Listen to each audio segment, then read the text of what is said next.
Je suis le docteur Jean-Paul Olive, je suis donc médecin généraliste depuis plus de 30 ans et je suis le président du réseau ODIAB. ODIAB est un réseau de prise en charge des patients diabétiques de type 2 et nous faisons donc de l'éducation thérapeutique depuis une dizaine d'années. Pourquoi une éducation thérapeutique? Tout simplement parce que le diabète est une maladie chronique qui est très insidieuse et qui entraîne de graves complications. L'objectif de cette éducation, c'est que tout simplement, le patient arrive à se prendre en charge et qu'il soit serein dans sa maladie et dans tout ce qui peut se passer au niveau de toutes ces complications. Donc nous faisons des ateliers à la fois donc, sur la maladie et sur essentiellement tout ce qui comporte donc, le diabète, c'est-à-dire le pied, sur la diététique, sur l'activité physique, tout ça est importante. Personnellement, moi je parle essentiellement de la maladie et des complications de la physiopathologie qui incombent. L'objectif est que, au bout de ces différentes séances, le patient se prenne en charge et qu'il soit lui-même acteur de sa santé.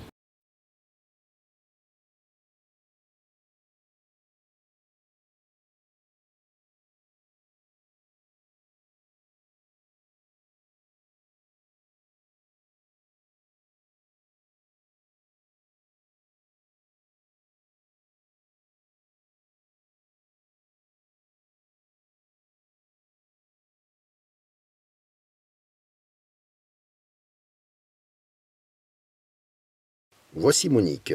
Elle a 55 ans, elle est en activité professionnelle, elle est représentante. Son traitement, Onglisa et Novonorm 3 fois par jour. Voici Marthe.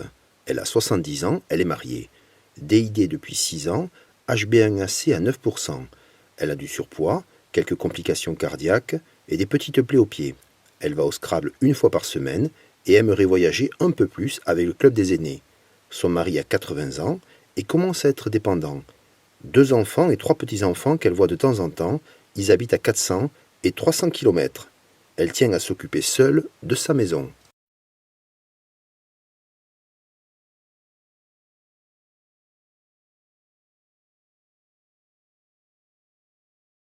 Bonjour Marthe, je m'appelle Carmen. Bonjour, Enchantée. Comment ça s'est passé votre inscription à ce programme? Eh bien, figurez-vous que j'ai mon diabète qui se complique. Bon, je ne voudrais pas être malade parce que mon mari a besoin de moi. Lui aussi, il commence à être dépendant. Moi, par contre, je suis à 9% C'est votre hémoglobine glyquée. Voilà, ça me fait peur. Un peu peur. Qu'est-ce qu'il vous a dit votre médecin? Il est inquiet? Il faut que je fasse plus attention, que je me surveille davantage. D'accord. Voilà. Et qu'est-ce qui vous coûte? Quel est le problème que vous avez principal pour mieux vous prendre en charge? Suivre exactement la ligne qui me marque, parce que des fois je ne fais pas ce qu'il me dit. Est-ce que vous pensez que c'est très difficile à suivre? Qu'est-ce qui vous coûte? Certains jours, oui, parce que bon, il faut toujours se contrôler.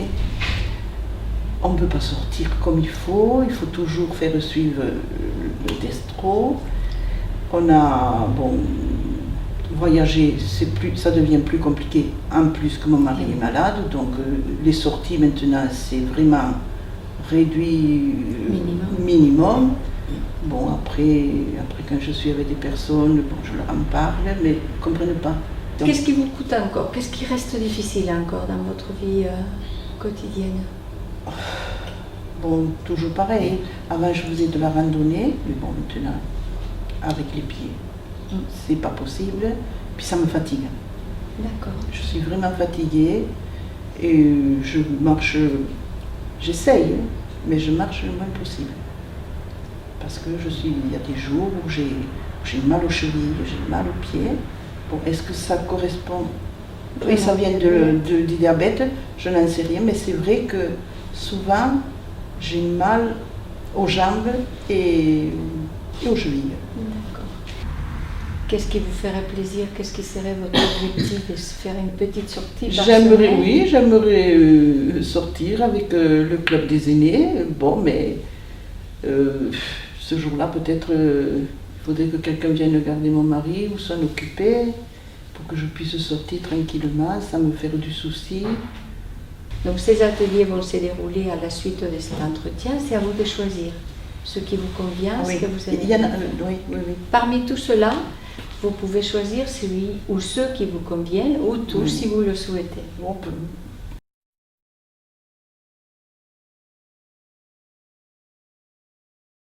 Qu'est-ce qui vous a motivé?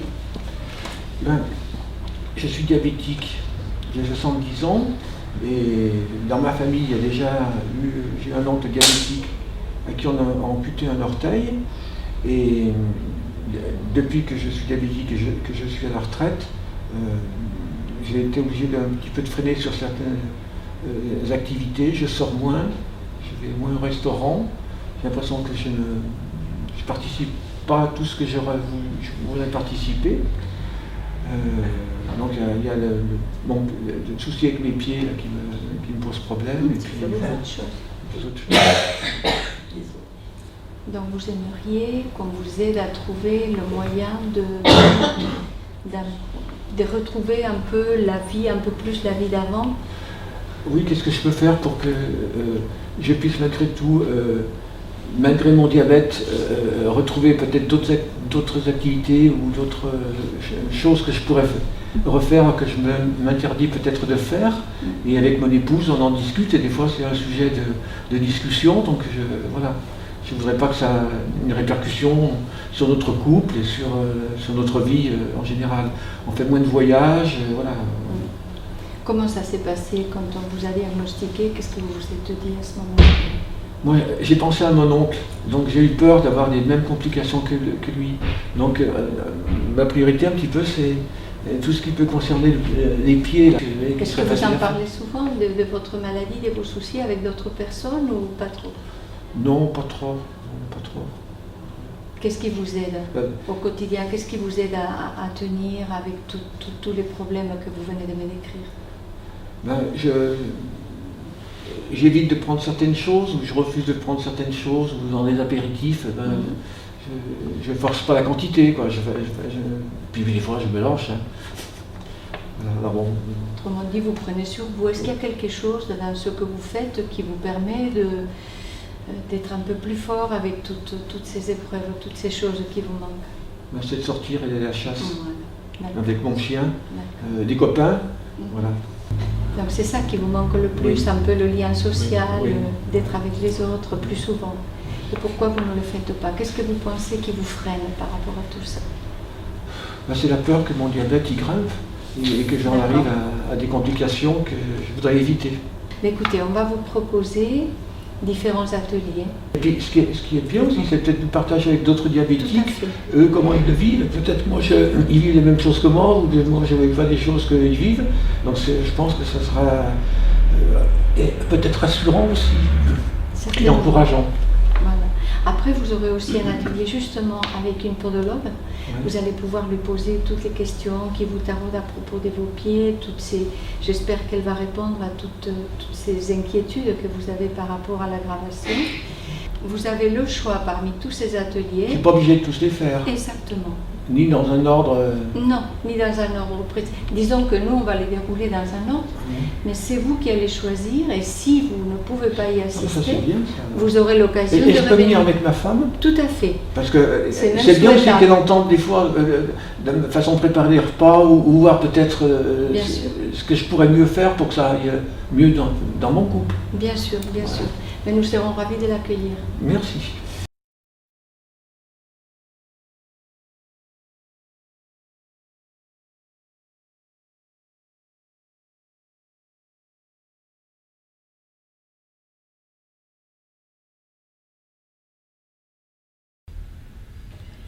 Voilà, donc maintenant on va passer à la partie un peu plus pratique. Vous allez venir choisir un objet ici sur la table et on va pouvoir en discuter un petit peu, savoir si vous utilisez ces instruments-là, ces crèmes, etc.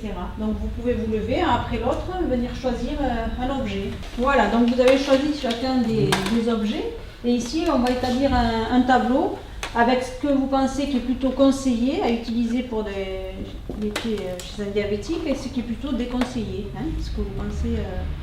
Voilà, donc qui c'est qui veut commencer à parler de son objet?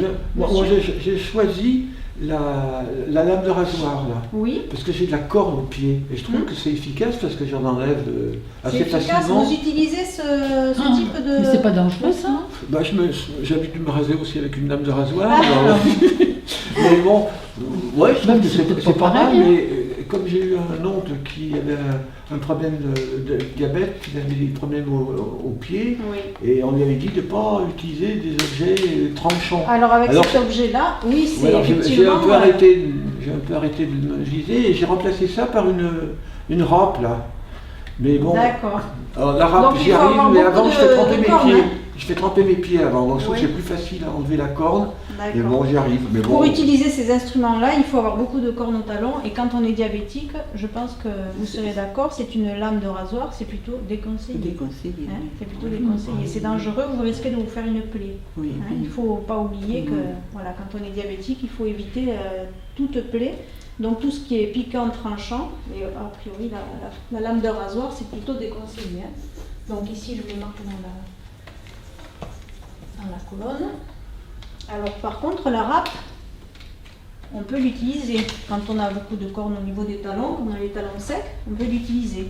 Après, il faut l'utiliser quand même avec parcimonie, ça enlève quand même bien, hein. Il y a un côté qui est plus grossier que l'autre. Une fois par semaine, ça peut suffire hein, pour D'accord.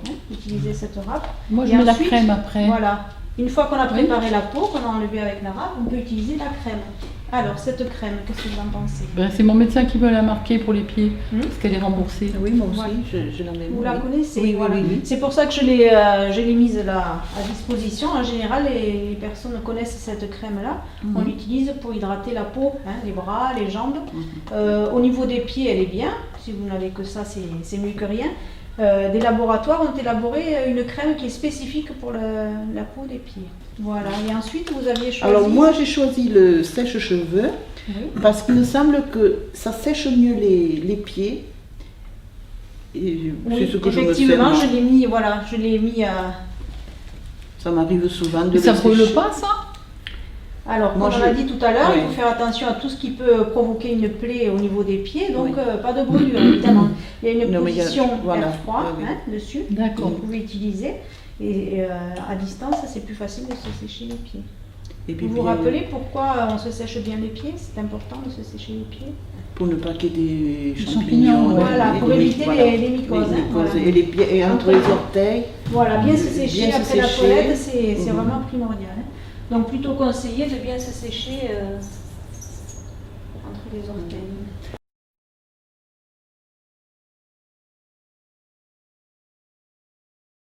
Donc je vais vous distribuer des post-it et sur ces post-it vous allez marquer toutes les questions que vous vous posez sur l'alimentation. Si vous pensez qu'il y a des aliments interdits, si vous ne savez pas si vous pouvez manger certaines choses. Donc vous marquez ça, vous n'hésitez pas, il n'y a pas de questions idiotes. Hein, donc vous écrivez tout ce que vous pensez sur ces papiers et après je les lirai à haute voix et comme ça on en discutera tous ensemble. D'accord. Alors ça commence bien. Peut-on boire du vin? c'est du pays. Hein. C'est du pays. Oui. La cuisine du terroir c'est fini. Oh, Un bon C'est civet pas des de affirmations, on va un en bon discuter. civet de sanglier là. Est-ce que je peux manger des desserts? Les fruits, interdits. Est-ce que je peux continuer à aller au restaurant? Le pain complet, est-ce que c'est mieux? Les pâtes sont-elles interdites? Et faut-il préparer 2 repas différents?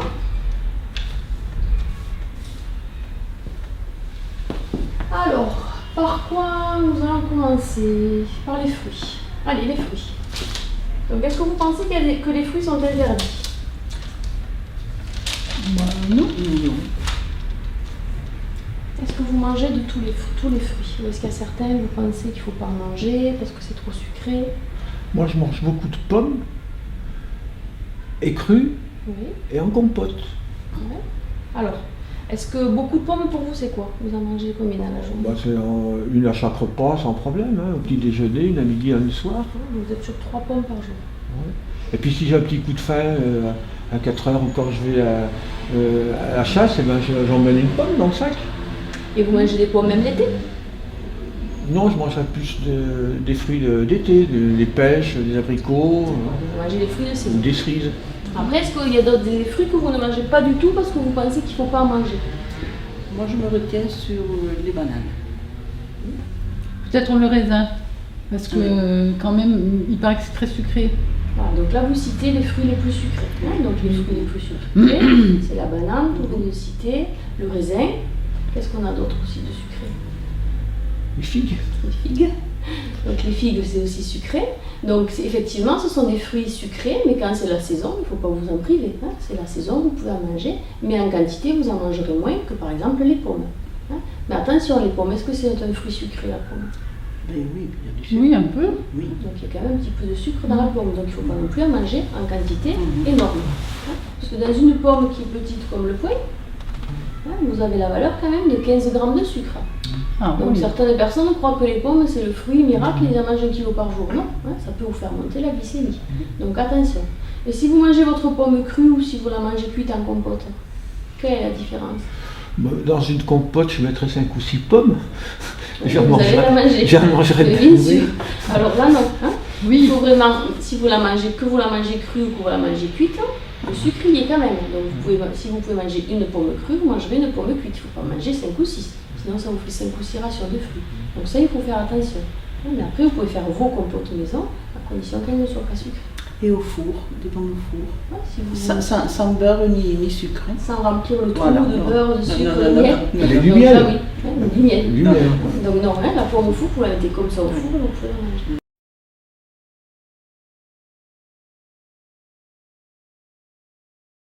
Nous allons passer 1h30 à peu près ensemble et on va essayer de voir avec vous quels sont les tracas de la vie quotidienne qui vous embêtent le plus dans votre vie avec le diabète depuis que vous êtes donc diabétique. Alors je vais vous demander de vous présenter, votre prénom, votre âge, depuis combien de temps vous êtes diabétique et quel est le problème principal, parce qu'on ne va pas tous pouvoir les passer en revue, mais au moins qu'est-ce qui vous embête le plus dans cette vie quotidienne avec le diabète? Moi, je m'appelle Marthe, j'ai 70 ans aussi. Oui. Voilà.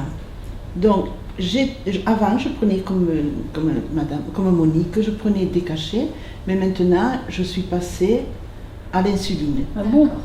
Ah. Et là, ça me pose plus de problèmes qu'avec les cachets. Les cachets, c'est facile. Vous en prenez le matin, vous prenez le soir, et puis c'est tout, vous ne dépensez plus. On les oublie des fois. Lui n'a pas l'air d'accord. On les oublie des fois. Oui, Oui, un peu. mais bon.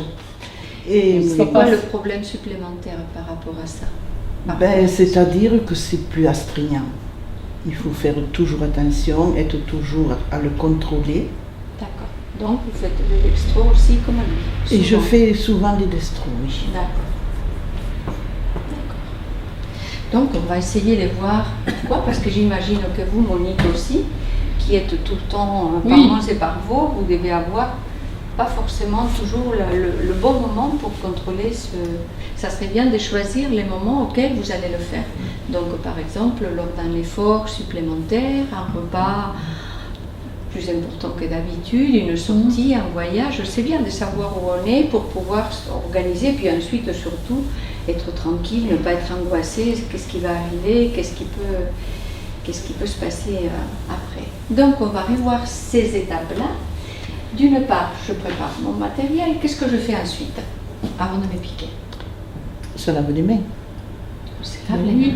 Et on peut utiliser la solution aussi hydroalcoolique. Alors, la solution hydroalcoolique, comme son nom l'indique, contient de l'alcool. Donc, l'alcool, ça peut modifier les mesures de la glycémie. Si vous ne pouvez pas faire autrement, vous pouvez le faire pour bien nettoyer vos mains. Mais ensuite, il faut laisser bien sécher de façon à ce que l'alcool s'évapore complètement. D'accord? D'accord. Pour vous, et en général, et vous, quand vous êtes à la maison, il suffit de bien laver, bien sécher, et ça suffit. Pas besoin d'utiliser de l'alcool. Donc ensuite, vous prenez votre appareil, vous savez qu'il y en a de toutes sortes, Oui, de toutes plusieurs sortes, modèles. oui. et que en cas de problème, vous pouvez les changer tous les 4 ans. Il y a un remboursement qui se fait tous les 4 ans, en tout cas pour les patients insulinés ou ceux qui ont des problèmes de rétinopathie. Sinon, on peut se les procurer aussi en les achetant entre 20 et 100 euros. On peut dire qu'on trouve toutes sortes d'appareils, c'est pas très difficile. Donc vous préparez ça, vous préparez votre stylo. Lui, on peut le changer tous les ans parce qu'il s'abîme plus facilement. Et vous vous piquez. Et L'aiguille, il faut la changer tous les jours, hein. Toutes les fois qu'on se pique. À Voilà. chaque fois. Et pour quelle raison? Parce qu'elles ont un petit biseau et ce biseau, il va s'user au fur et à mesure qu'on se pique. Donc plus vous allez vous piquer avec la même aiguille, la même lancette, plus elle va être abîmée, plus elle va vous faire du mal. Et il faut une grosse goutte parce que des fois, moi j'ai pas Non. beaucoup. Dans le froid, Il faut chauffer la main, c'est vrai ça. Mais en fait non, maintenant avec les nouveaux appareils, une toute petite goutte suffit. Donc on se pique où? Montrez-moi. Bien sûr, sur les trois, Moi, moi je les- pique sur ces deux-là. Et sur ces deux-là, Un petit doigt. vous qu'un seul, alors là. C'est celui qui travaille de moi, qui me gêne de moi. Et vous, Marc? Moi, je le fais là ou celui-là. Même là, j'ai la trace parce que là, je l'ai. Je l'ai fait vous je piquez l'ai très fait- souvent. Voilà. D'accord. Mais justement, pour éviter ça, on peut utiliser ces 3 doigts-là. Hein. On va éviter les 2 doigts qui font la pince, qui nous servent à appréhender les objets, donc on va essayer de les éviter. Mais les 3 autres, on peut se piquer dans les 2 mains et on va essayer de se piquer surtout sur les côtés.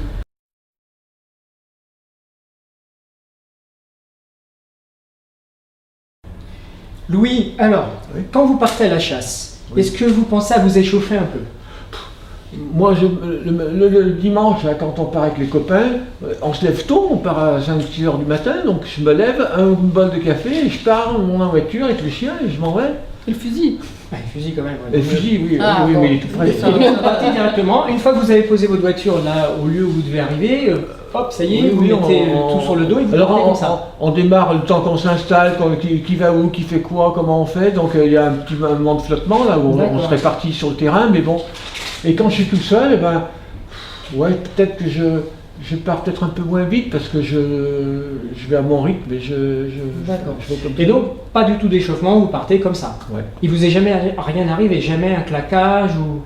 Non, c'est quoi un claquage? Alors justement, un claquage. C'est-à-dire que quand on part à la chasse, surtout en hiver, le matin froid, tous les muscles sont vraiment très froids. Et on sait bien qu'à la chasse, il y a des talus, le terrain n'est pas tout plat. Donc si on commence à monter une petite colline ou même un petit talus sur des muscles très froids, on peut faire des claquages. C'est-à-dire que la musculature n'est pas préparée, pas assez chauffée. Et là, on a des fibres musculaires qui vont bloquer. Et c'est une raideur directe du muscle. C'est tout au niveau des jambes alors. Voilà, ça peut être au Parce niveau qu'après des pour jambes. tirer avec mon fusil, les bras, il faut que je m'échauffe aussi. Bah, c'est-à-dire que l'idéal, ça serait de s'échauffer un petit peu. À la limite, devant un arbre, je dirais juste devant un arbre, ou alors devant la camionnette ou la voiture. Bah, c'est simple, je vais vous montrer un petit peu. Est-ce que vous avez des idées d'exercices d'échauffement que vous avez pu faire déjà dans le passé, quand vous étiez jeune, au collège, au niveau des membres inférieurs, des jambes?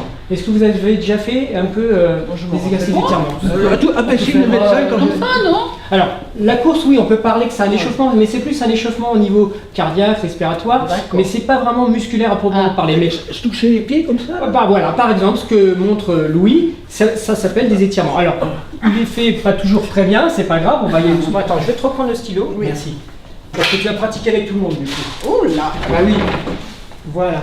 Alors, prenez un petit peu de place. Donc, voilà, les étirements, comme a montré Louis, ce sont des étirements très importants, puisqu'effectivement, tout ça, tous ces muscles ici, on appelle cela des chaînes musculaires, d'accord? Ça va d'ici jusque dans le dos.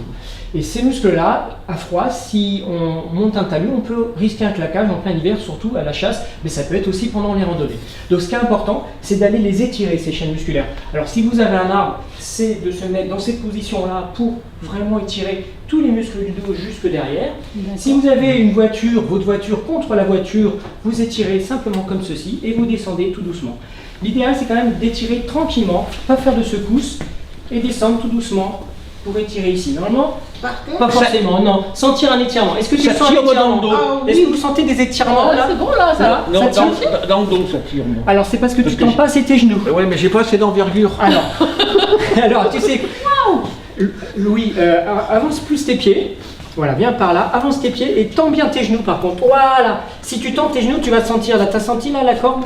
Voilà, et descends, voilà. Allez, tiens la allez, table. allez. Allez. Ouais, ça tire. Ça commence à tirer. Voilà. Voilà. Ah, je touche pas. Voilà. Vas-y. Et ça m'a tiré là. Ça Voilà. tire. Voilà. Et là, alors le but c'est de rester suffisamment longtemps, bien que ça 30 tire. secondes, pour que ça ait le temps de bien étirer les fibres musculaires. D'accord? Voilà, ça c'est un premier exercice qu'on peut faire. Est-ce qu'il y a quelqu'un d'autre qui a une autre idée d'exercice qu'on peut faire au niveau des jambes? C'est bon, tu peux te relever. Non, vas-y. Allez, Comme ça. Voilà, et là tu respires. Allez. Ça va, tu tiens bien la table? Oublie un peu l'autre. Voilà. Voilà. Attention, voilà. Ouais. Alors là, on n'est plus en étirement. Si tu fais des flexions, extensions, là tu fais de la musculation déjà. Tiens vers derrière. Ouais, ça, donc il faut descendre tout doucement, mais après tu remontes lentement aussi, mais fais pas trop vite, hein, sinon tu vas vraiment, au bout de quelques pompages, tu vas te faire mal au quadriceps. Mais là, ça m'étire Voilà. là. Hein, faut surtout Ouais, là, ça tire descendre, bien, ouais, hein. hein, voilà. Mhm. Bien se tenir surtout. Voilà. Ça c'est des échauffements qu'on peut faire aux jambes. Après au niveau des bras, est-ce que vous avez des idées? Qu'est-ce qu'on peut faire pour étirer? Ouais, alors ça c'est pas vraiment des étirements, faut éviter les secousses en fait, hein, pas d'intérêt. Voilà, est-ce que quelqu'un a d'autres exercices à proposer? Parce que Louis il va à la chasse, mais vous allez où? Moi, je jardine. Ah, jardinage, bonne idée ça. Alors, qu'est-ce qui travaille le plus au jardinage? Les bras. Les bras? Oui.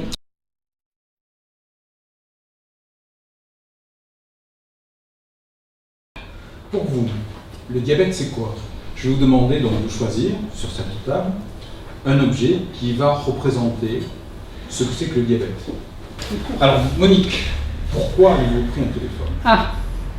Alors moi j'ai pris un téléphone parce que il m'est arrivé une drôle d'histoire un jour. Là, je suis représentante et puis dans la voiture, je me sentais pas bien. J'avais des vertiges, des sueurs, tout ça et j'avais pas mon appareil à dextro, mais j'avais mon téléphone. Mais heureusement parce que j'ai pu appeler chez moi et ils sont venus me chercher et comme ça parce que j'étais pas trop loin et à ce moment-là on a vu que en dextro j'avais fait une hypo. D'accord, donc vous avez le sucre qui était très bas. Ouais. D'accord.